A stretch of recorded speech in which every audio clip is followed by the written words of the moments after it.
తెలుగు సినీ చరిత్రలో సాటిలేని కథానాయకుడిగా అభిమానుల గుండెల్లో చిరస్థాయిగా శ్రీ నందమూరి తారక రామారావు గారు నిలిచారు. విశ్వవిఖ్యాత నట సార్వభౌమ నటరత్న పద్మశ్రీ డాక్టర్ నందమూరి తారక రామారావును అందరూ అభిమానంతో ఎన్టీఆర్ అని పిలుచుకుంటారు.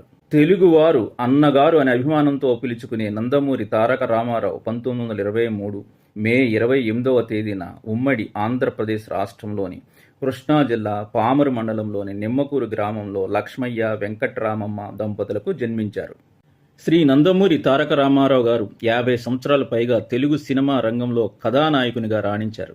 అభిమానులను అలరించడానికి ఆయన 17 సినిమాలలో శ్రీకృష్ణుడి వేషం వేశారు.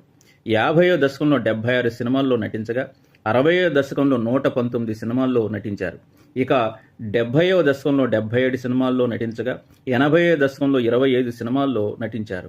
ఇక 90వ దశకంలో 4 సినిమాల్లో నటించారు. తెలుగు, తమిళం, హిందీ భాషల్లో కలిపి దాదాపు 400 చిత్రాల్లో నటించారు. సినిమాలలో ఉన్నప్పుడే ఆయన రాజకీయ పార్టీని స్థాపించారు.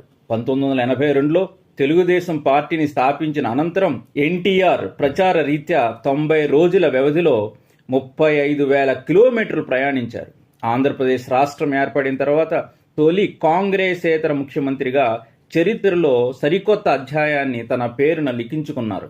పార్టీని స్థాపించి ఢిల్లీ గద్దెను ఢీకొట్టి కేవలం 9 నెలలలోనే అధికారాన్ని కైవసం చేసుకున్న చరిత్ర మరొకరికి సాధ్యం కానిది. 3 దఫాలుగా 8 సంవత్సరాల పాటు ఆంధ్రప్రదేశ్ ముఖ్యమంత్రిగా పనిచేసి అప్పటి వరకు అత్యధిక కాలం పనిచేసిన ముఖ్యమంత్రిగా చరిత్ర సృష్టించారు.